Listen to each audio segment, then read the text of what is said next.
Stay out. No, we were saying when you got home. Oh, yeah. Because it smelled like booze. Yeah. Not even. You only had like, I feel like we said like 3 beers. We were just like, what happened to you? It was the IPAs. Oh, yeah, that's true. I forgot about that. They don't do it like they used to. Yeah. I got to build my tolerance They're back not up. like, yeah, you do. Good summer. All right. I think we're good to go. We are live. We're streaming. We're everywhere. Here we go. 3, 2, 1. Is this recording right here? Does that hit the red button? On 1:30. All right, eat a man. Here we go. 3, 2. Bring it on in. And then there were 4 Final Four edition preview. Ryan Beef Coyle in the basement. We're also calling it the bracement. I dig that. I am Sean Brace. Of course, we got a lot to discuss with the 4 teams that remain. We have numbers already available on DraftKings Sportsbook as far as the national championship is concerned. And we are split on one of the games. So this is going to be an interesting 40 minutes coming your way on all things college hoops. And who knows, maybe we might even squeeze a little on the Crown. Maybe. I haven't tuned into the Crown yet, but shout out Eric Dixon. Definitely a cool story, cool achievement. The guy I grew up playing basketball against since I was 9 years old. And to see him as the all-time leading scorer at Villanova, that's a pretty awesome thing. And Crown rolls on, and the Final Four is here. Holding a ticket on Houston to win it all. I believe at the same number that you're holding on to Duke. So interesting head-to-head one there as well. Eric Dixon played in 150. Now, don't cut this off and think that I'm taking a shot at somebody. I'm not. Both were great players. Kittles was a top 10 draft pick. Mm-hmm. He played in 122 games at Villanova and set that mark. Dixon played in 159. Somebody was talking to me, is like, do you give him an asterisk because of this Crown tournament? I'm like, dude, he played in an extra season. Yeah, but he took less field goal attempts, I believe it was, and he definitely played less minutes. You have to think at the beginning of Eric Dixon's career, he wasn't much of a factor at Villanova. So, I mean, Kerry Kittles, I assume, started right away from day one. Eric Dixon kind of had to work his way into a role. So everything's going to be different because of all these guys with the 5th year, like Hunter Dickinson, his stats. I still don't think at the end of the day it takes away the accomplishment. Like, no. You're number one. You're number one on that banner, that list until someone takes you off of it. That's it. And things constantly change, evolve. They're going to be adding, I think, another tournament. I read, I saw that. It's going to be raising good money too as well. So it's going to be a factor. Look, I just think from the Crown, and we will get into the Final Four. The only reason why we're talking about the Crown is because of the Nova perspective. That's it. Good game, fun game, easy game to bet on yesterday too and win. Yeah. Nova -2.5 against Colorado. But I would just say from like the Crown perspective, people were talking about like there's nobody there. Look, they got money behind it as far as advertising is concerned. It's on Fox. As long as the games are good, then people are watching. There's nothing else on. Nothing else on. Yeah, that's a big thing. Like I walked downstairs tonight and there's 2 baseball games on the television. We don't even really like baseball that much in our house. So anytime college basketball is on screen, I know Villanova was on last night, but yeah, like you said, there's not much on. You need that kind of hoops fix throughout the week, unless you're watching the women's games as well. But to get to Saturday, I think it's a cool little thing to kind of get you through the week, but before the Final Four. And then I heard Fanta say, I believe the championship is Sunday after the women's game. Yeah. So yeah, all throughout, get it through in 1 week. Originally, when I saw the April 1st, I was like, how is that really going to work? Because how many guys are playing in the port or going in the portal? A lot of these guys, their careers over. Do they really want to play another kind of meaningless game potentially? But it seemed to be getting people through the week, and people are certainly wagering on it for sure.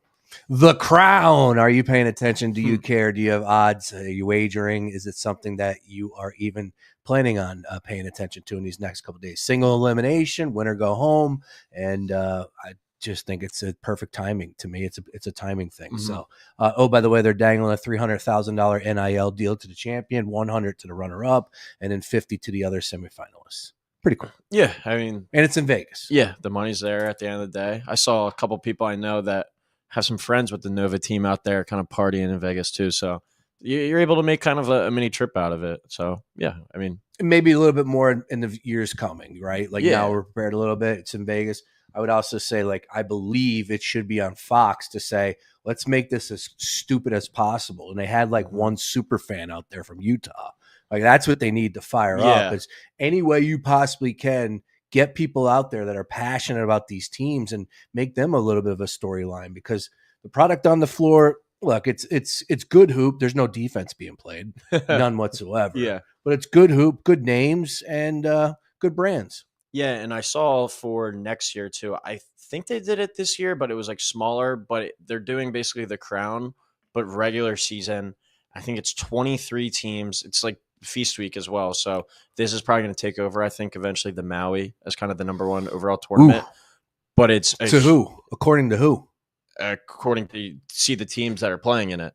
And the money that it's like it's a purse one as well. So it's called, I'm pretty sure it's called the Players Invitational. Yeah. But it's 23 teams. I don't have them in front of me right now. But if you look at that list of teams and to be going out there playing for the money as well, like we're going to see more and more of those events as time goes on, and going to be interesting to see how that works as well. With I saw the Butler Utah game got pulled off the board and wagers got voided because of suspicious activity as well. Just like Temple happened with them against UAB last year. So some we're going to have to see more and more, I think, as we go on, but kind of got to roll with the punches in this new era of change. Everything's not going to be perfect right off the bat, but that tournament next year is going to be insane. I believe it's Feast Week as well. 2028 Final Four will be in Las Vegas. Yeah. I mean, I feel like that's a must attend event. Yeah, we got to get there for that one. 2026 coming up though next year, and it's in Indianapolis, Lucas Oil Stadium. I feel like the Final Four synonymous with like two locations mostly, like New Orleans. And Indianapolis. Have you ever been?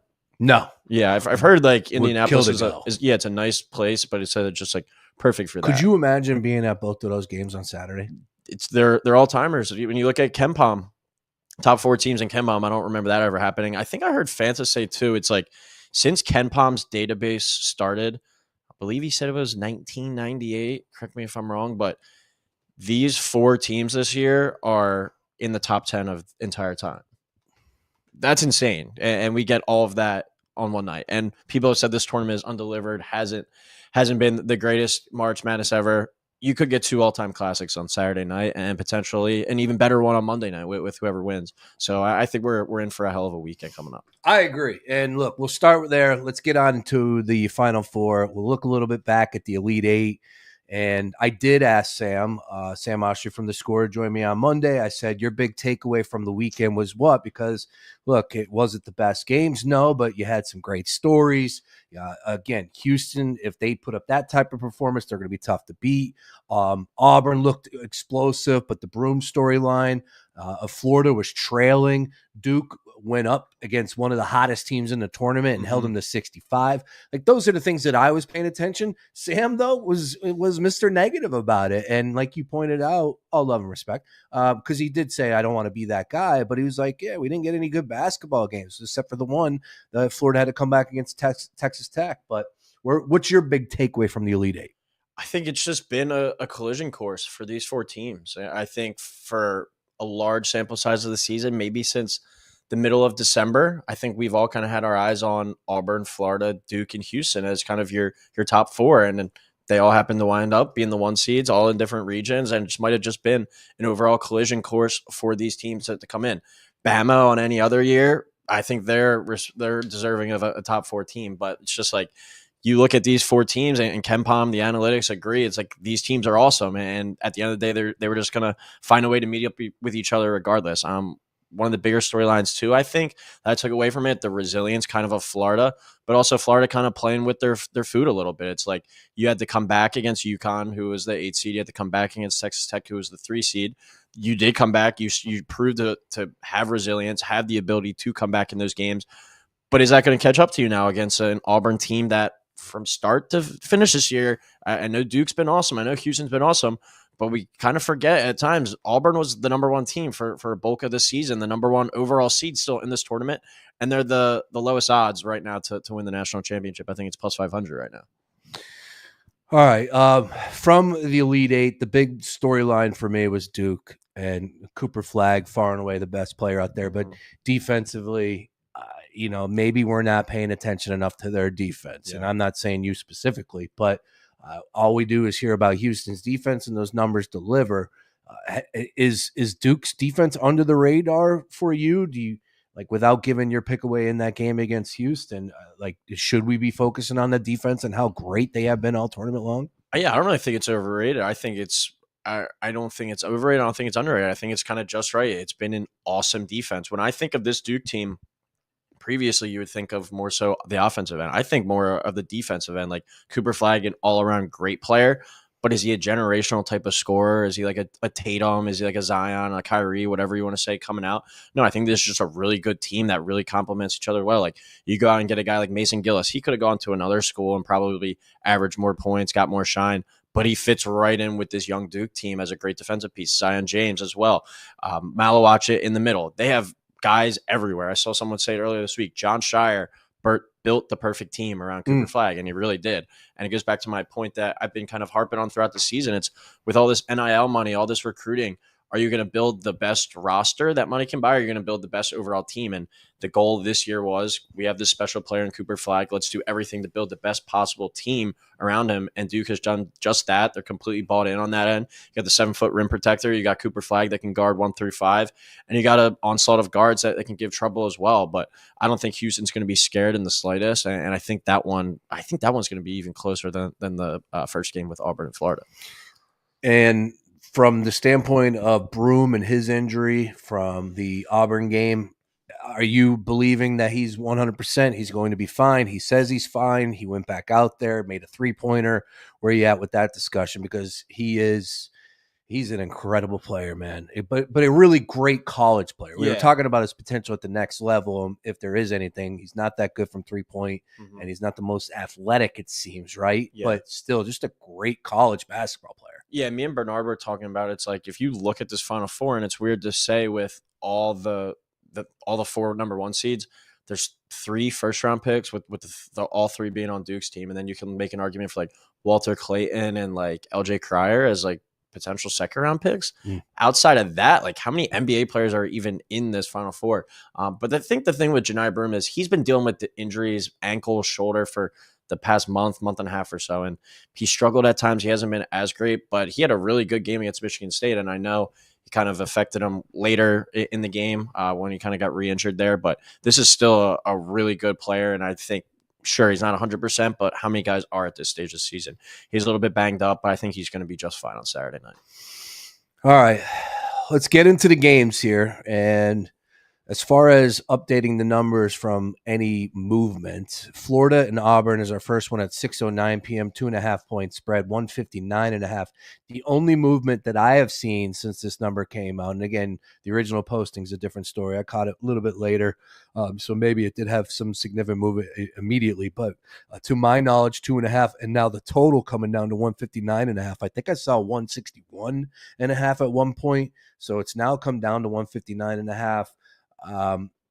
Important to note, these two teams matched up back in February. I believe the 8th it was. Florida was an 11-point dog, went into Auburn and came away with the victory outright. It went over the 156.5 in that game on February the 8th. When you look at the Final Four and specifically, this year, obviously it should be tailored to these 4 teams, regardless of maybe trends and whatever. But typically, are we going to see more defense? Do you think that we'll see tightening up in both of these games, but more so in the Florida and Auburn game? Because, like I said, it already went over the total. They played at 90 points for Florida, 80 points for Auburn, and now you got a little bit lower of a total. So I'm just curious where we're at with that one. And whether or not we should be looking to the under in this one in that game. Yeah, I do like the under in this one. 159.5 is a lot of points. The only thing that I think could scare you in that one is if indicative of the point spread, a very close game, you get free throws and stuff down the stretch.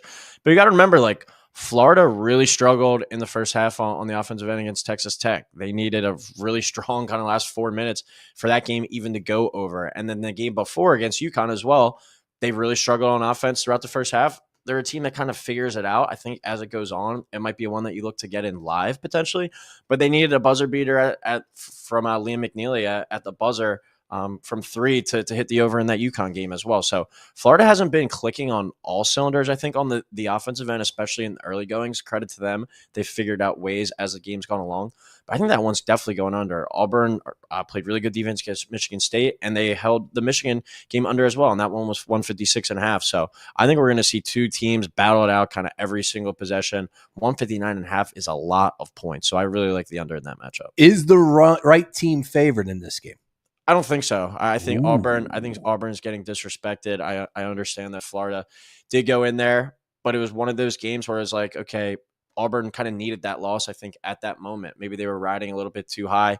They go on to finish the season strong, obviously winning the SEC by multiple games, lose a couple down the stretch. But I was just saying to you before we went on the air, look at this Auburn team when they've had something to play for. When they've had something to play for, hence the entire season, they were the number one team in the country.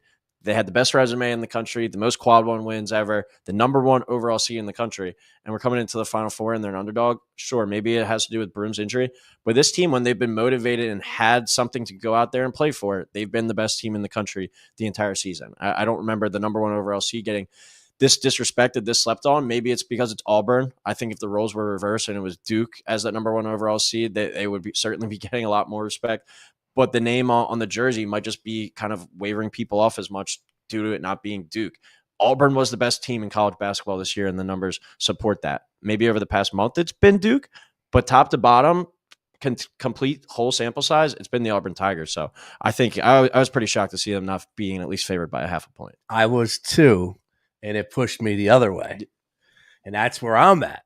Walter Clayton. I'm all in on Florida, man. But how many prayers can he throw up at the end? Oh, how sick was that? Yeah. This dude's amazing. Look, I just figured that Auburn was going to be favored. Mm-hmm. And the fact that they're not, it just tells me, like, what's going on here? So I'm locked in on Florida. That was my pick as far as the pre-bracket, filling it out was concerned. But who cares about that? We're trying to make money, trying to win some games here, win some bets on Saturday night.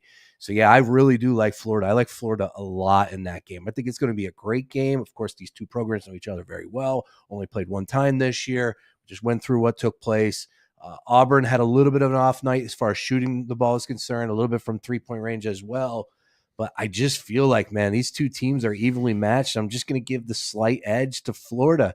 And, look, I know that Auburn was the overall 1 seed and they were the best team all season long, but they did leak a little oil down the stretch there. So this was a win before all that took place by Florida. I won't be shocked if it goes either way, but right here, right now. And I was very surprised because I wanted to take Auburn, but I got to go Florida here. Chomp, chomp. Why don't you ding Florida for basically needing 2 second half comebacks the past 2 games against Texas Tech and UConn? You need some crazy shots down the stretch to go their way. There's some crazy luck. And I mean, UConn wasn't more so a collapse. That was just kind of a gradual one. Texas Tech collapsed. Texas Tech outplayed them for 100%. 35 minutes of that game. Why don't you ding kind of Florida, I guess, from that perspective? You're right. And that's, if you do that against Auburn, there's a chance you're down by 20. Mm-hmm. That could happen real fast. But I have confidence in that first result, not, being a fluke. I have confidence in this team, just understanding the moment. And I really do like Walter Clayton, man. That dude he's a stud, absolute beast. What do you have, 33 in that game? If that's a situation where, too, if it gets down the stretch, he's a guy that I want to have the ball in his hands. Like, Auburn's got nice players, Denver Jones, Tahad Pettiford, but I definitely would trust a guy. Even Elijah Martin, too, is a hell of a player for Florida in the backcourt. So I would probably give Florida the advantage at the guard spot. You also got to take into perspective, I think, some first. Like, this is Todd Golden's first Final Four. I know Mark was big on that as well, but he's saying, like, Todd Golden never won an NCAA tournament game before. How can you pick him to win the national title this year? And it's true. I mean, because I'm not. You get to the Final Four, though, and it's a different stage as well. So I don't know. I just think this Auburn team's going to come out pissed and motivated. I think them being a underdog too is the best thing for them. They're the least favorite team to win it all, and they're the number 1 overall seed and have the most impressive resume, probably regular season wise in college basketball history. I think they're going to come out playing piss off with a chip on their shoulder. Maybe if you like Florida full game, do you like Auburn at least first half? Florida's shown that they've needed the second half to come back in these matchups. Yeah, that's not a bad angle. as far as if you were to wager and you needed some skin on some Auburn action there. I don't hate that as far as the half is concerned, but no, I just won't mess with any of that. I'm just going to go with Florida to win this game. Probably take them on the money line. First half is -1.5, -115. Money line is -155, so it is a little juicy there. But 2.5. This game could very well come down to the final shot. We know that, but -155 is a little bit of a reach there. But I don't know. Depends. We'll see what happens. But definitely like Florida to win this game, and I do like the under as well. If you really like Florida, and I assume most 90% of people are going to like Duke to win the game, why wouldn't you just put them together at that point? Correct. You're probably getting that close to even money, probably even better. Duke's probably what, -220 or something right now? Duke to It's 5.5. Duke to win it all is even money, and then I'm saying just for Saturday night. Oh, for Saturday night, yeah. As far as money line for them, -270. Yeah, and then what about them with Florida? That probably puts it close to even money, right? Well, you can go as far as the exact matchup. the exact matchup. Price goes bye. NCAA finalists. Duke and Florida +130. Okay. So I'm saying, if you like Florida, I think that would be, if you don't want to take them on the money line, you think Duke as well. Duke over Florida +235 right now. There you get the exact. That's a good one to take if you're believing in that one. On the flip side, you got Auburn winning that matchup. So if it's Auburn and Duke and Auburn pulls off, there'll be a dog in that game +850. If Duke is there, they would be +850? Right now it's +850. Auburn over Duke. Oh, Auburn over Duke. Wow. That's a good stab. If you if you think Auburn's going to win that game and they get to a championship game, they very well could beat Duke. It's not a. And that'd probably be what, like +150, 175 on money line. Yeah, maybe a little bit more. I don't even think more, but I think you're right around that number. Yeah, I mean, because that would be. It's interesting. It's one way that you need to look at it from the standpoint of both of these games, and if you feel confident about both of them, which I do. We'll see what happens. Florida, though, we went into a little bit about the players that you have your eye on. You brought up the coaching experience factor. Bruce Pearl in his second Final Four, third for Kelvin Sampson, first for Shire, first for Golden. So that is definitely something intriguing. Like I said, it'd be unbelievable for him to win a national championship, but he got to the Final Four. Mm-hmm. Can he get one more? I think he can, especially against a team that he already beat. So I'm sure that the confidence is pumping through that locker room. What is the best national championship matchup in your mind? Is it Auburn versus Duke? Is it Florida versus Duke? Or are we just downplaying Houston? Yeah, I said to you before we came on, I wish Houston was on the other side because I wish it was Houston versus Duke for the final. I think it would have to be Auburn. It just goes back to my point of Auburn versus Duke. Auburn has been the number one team throughout the entire season. They have the best resume, the best body of work, and they're the number one overall seed. And you get them the chance to play this mighty Duke team that only has 3 losses. People are making the argument Cooper Flagg, the best freshman season ever, even topping Carmelo Anthony. If he's able to top it off, obviously go to the NBA draft and be the number one overall pick. Be a pretty insane championship game. I think Auburn and Duke have been our 2 best teams in college basketball, and I would love to see them on Monday night kind of dealing it out. But do you think, I know you have Florida, do you think Florida has a chance to beat Duke on Saturday night or Monday night if it came to that? I would give Auburn more of a shot to beat Duke. Yeah. I would. I just think Auburn has the size kind of more, the athleticism. Yeah. I know Florida's got some size in the front court, but I just kind of think Auburn as a deeper team in my eyes and just a more kind of well-rounded team has the pieces more to match up with that Duke team. But it goes back to you can kind of just play like devil's advocate. Like I'd rather have the guards and the shot-making ability against that really good Duke defense. But once again, we've talked Duke, we've talked Florida, we've talked Auburn. I think we said the word Houston about 3 times so far. That's correct. So let's get into that game and see if we can find something to take as far as Houston is concerned. And we're not trying to be disrespectful because they played their ass off. Mm-hmm. And like I said, we opened it up by saying if you get that type of performance, watch out. They're unbeatable. They're incredible. And I'm not so sure that we won't get that type of performance, but as far as Duke is concerned, they're battle tested. It's been a hell of a season for them. They have shot makers. They have 3 players that are potentially going to be top 8 picks in the NBA. I got a video to do about that later. Top 8 picks. Yep. Like that's just insane. And not one other team has a guy that's going to be a first round pick. Maybe Clayton has played himself into that range, but if so, he's projected like late 20s right now. They got 3 top 10 picks. So, right now we're looking at 5.5. That movement jumped up from 4.5. It was holding steady for about a day at 4.5, 135.5. That's down from 136.5. So we've had some movement slightly on the total in the last day as well. So 5.5 is our number at Duke, 135.5. Are we at the point where we have to ask ourselves, how many is too many? Because Houston can win this game. Let's just call it what it is. Do I think they're going to win this game? No, I think Duke pulls this out. I think Duke is the better team. I think Duke has the best player on the floor. I like Shire. I know it's his first Final Four, but I like Shire. I think this dude is dialed in and has the pulse of his team, and he continues to prove his worth. He doesn't miss a shot in pregame. You see that stuff? Yeah. He's such a freak. Have you ever read some of the stories about him or heard some of them? Yeah, White Mike. Yeah, his Wikipedia page is a pretty cool read. I bet. So I like Duke. I've liked Duke all season. I like Duke dating back to July, but I'm not afraid to pull off and say like Houston could beat them. I'm going to go with Houston. No, but I don't see that happening here. I think Houston is a damn good team. They got a great defense. If they're able to limit Duke into the 50s, then sure, it's up for grabs, but I don't see that happening. Duke's team total is 70. I would be surprised if they stay under that number. I think Houston could do it, but I would be surprised. I mean, Duke doesn't rise up to the moment and meet what's needed to win. Obviously to advance to a championship game and to win it all. And I think they will. To me, they've been the best team for a few weeks now. Give me Duke minus 5.5 in this one.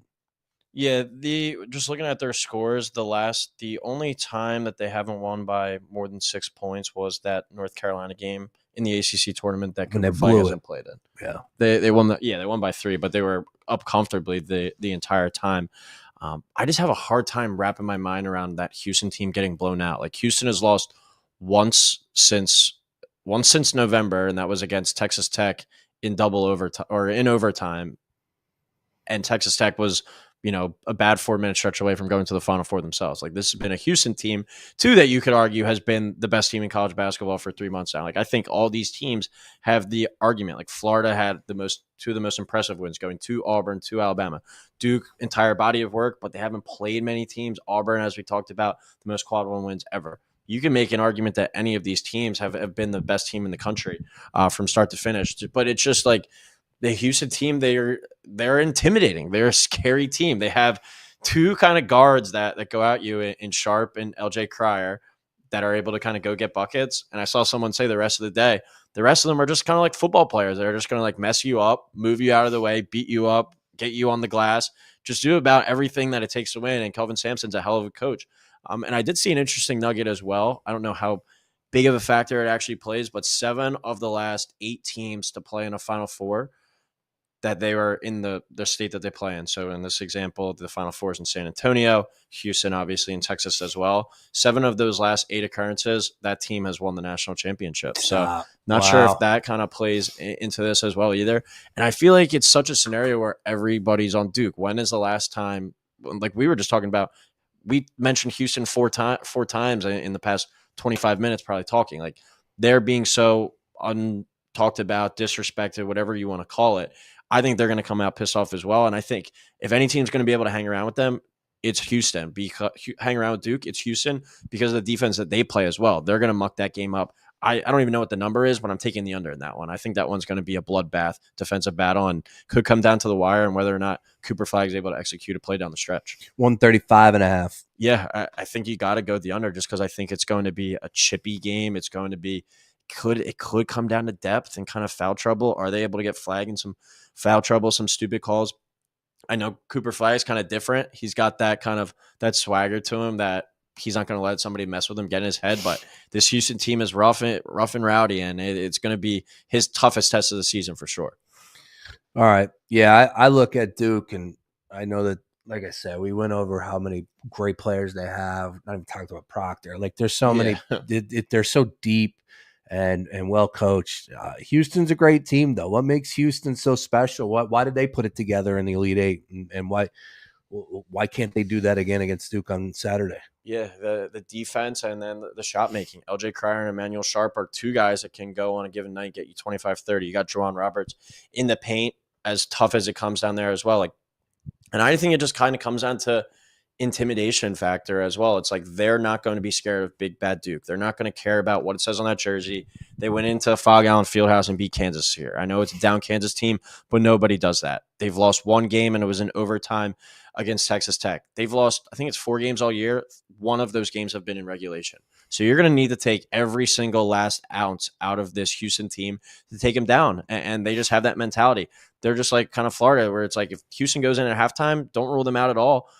Tennessee looked awesome on Friday night against Kentucky. Houston absolutely manhandled them and dismantled them.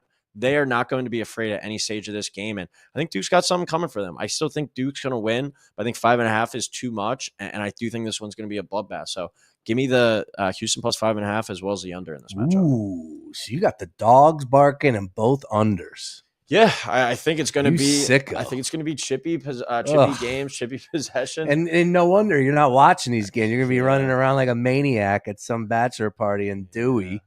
I'm blowing your spot up there. So that's why you're going to be taking the under, and you're rolling with both dogs. I see it. I'm still holding Houston 11-1 from the day after the Super Bowl to win the title. So good wager. Holding out on that as well. But yeah, I do think that both dogs are live and barking in this one, but give me Duke versus Auburn in the final. I think best 2 teams in the country from start to finish this year. Matched up already once this year as well, but that was at Cameron Indoor. Interested to see if they match up again on Monday night on a neutral.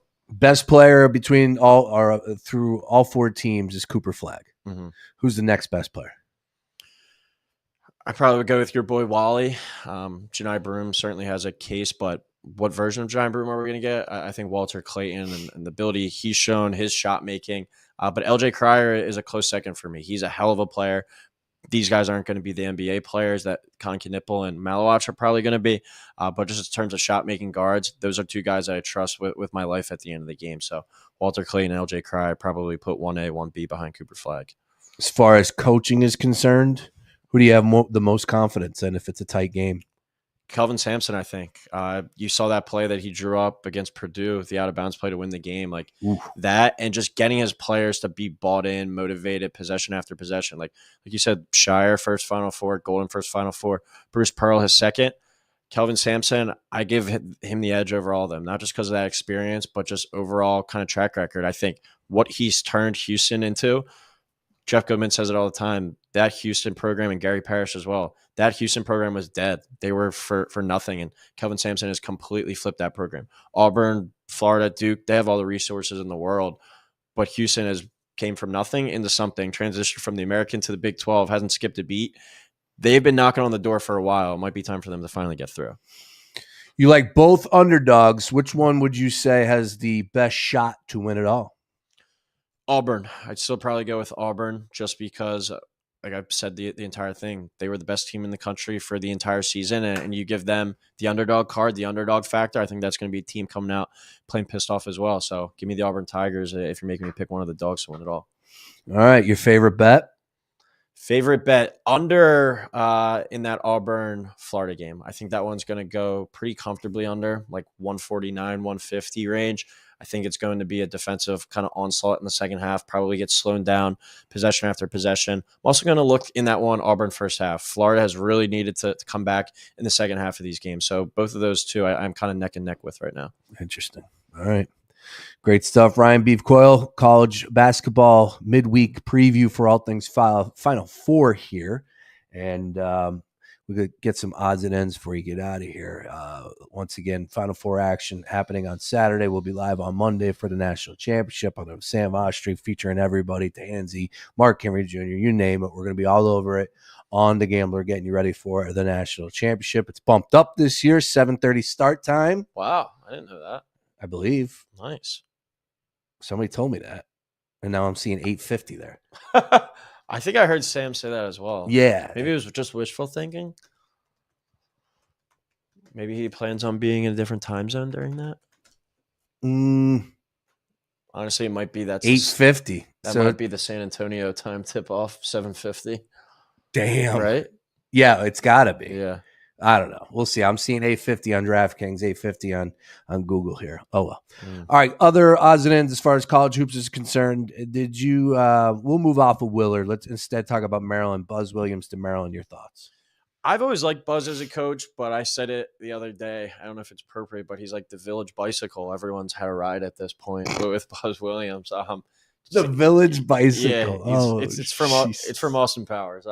But I think the most he stayed at a job was 6 years, and that was Marquette. Um, I like him as a coach, but it's kind of just I think he knows when he taps out at a place, and he's like, I need kind of the next stop. Texas A&M's a weird spot just because with NIL, all the money that they have now, and Chris Beard apparently today even turned down the job to remain at Ole Miss. So interesting move there. Buzz Williams, how's he going to do? Very high floor, I think. But Sweet 16 is probably kind of the ceiling for him that we've seen over the years. Oh my God, I have to tweet that out. That was so good. Buzz Williams is the village bicycle. That's good. All right. Again, yeah. Look, Maryland's in an interesting spot, man. They had a lot go right for them, but snap of the fingers, it all fell apart. Everyone's gone already. Yeah, too. Everybody's gone. It's just Gillespie's gone. Reese graduated. Queen going to the league. I saw at least one of the guys who's committed there for next year has already decommitted, potentially two, and both rumored to go to Villanova as well. Wow. That would be good to see because Yeah. Villanova obviously lost a recruit. I saw that. And then, look, things are going to happen. Things are going to change. And that's what we're going through right now. All right. Well, hopefully we're able to cash in on Saturday. Once again, Daily Ticket live Monday through Friday, 3 to 6 p.m. And good luck on all of those plays. Saturday, the party gets started at 6 o'clock. I don't want to hear anybody be negative. This is incredible. And supposedly the ratings are a little down. I don't think a Cinderella is going to change those ratings whatsoever. This is an epic night of college hoops, front and center. Yeah. And Fanta said it best. You got to trust Fanta's words. This is the best Final Four of the modern era, and I take his word for that. So it should be an awesome night. I'm upset that it's already over. Next thing after Monday night, got to look forward to is August 26th, August 25th or something. Kansas State, Iowa State. Once we get some college athletics back on, but it's been a hell of a ride, another fun season, and hopefully we get three great final games with the Final Four and the national championship. 2022 was pretty strong with Duke and UNC. Yeah. And what was it? Kansas and who else? Who was on the other side of that? Kansas. I forget off the top of my head. That's bad for me. But yeah, come on. UNC was an 8 seed, but still it was a cool ending because it was knocking out Duke and K one last time. Who was Kansas against? I can't come up with it. I thought I could. In New Orleans. Another 1 seed, was it? You ready? Do you want it or no? A hint?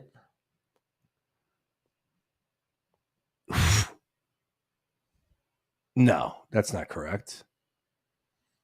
Why am I drawing? In 2022, the men's Final Four, was it Villanova? Yeah, it was. It was Villanova. Because Justin Moore tore his Achilles. Wow, that's a bad job by me. I remember that. He tore his Achilles against Houston in the Elite Eight. And that was Wright's last year, of course.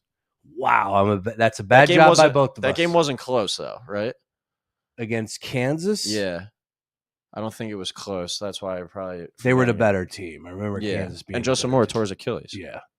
Wow. But yeah, that was bad by us. Yeah, bad job by us. Maybe I'd edit this part out. Look, 2022 was a strong Final Four. Well, what about 2008 with the last time that all 4 1 seeds made it? I was a youngin' then. Who even was that? Well, isn't that modern? Yeah, but like I said at the beginning, if you go back to Ken Palm's entire database, if you believe in that, these are 4 of the top 10 teams of all time going back to 1998. You had Derrick Rose with Memphis. You had Kansas. You had UNC and UCLA. Mario Chalmers. Chris Douglas Roberts. Wow, there's good names here. We'll see. It could potentially be the best Final Four. I can get down with Fanta on that. It's got to deliver. I mean, you do have 2 of the SEC teams in what we've called the best conference ever. You've had a Houston team that has lost 1 since November, and you have a Duke team that's been ridiculous. They haven't lost a game by more than 6 points this year, and they have the future number 1 overall pick in the NBA draft, potentially the best freshman of all time. Like, you got all the storylines there. Everything's there. You just got to hope it delivers now. All right, we'll see what happens. We'll be all over it for you on The Gambler. Once again, make sure you're following Beef at Ryan Coyle 35. Enjoy the bachelor party. I will talk to you tomorrow. And if you miss anything, at foxphlgambler.com.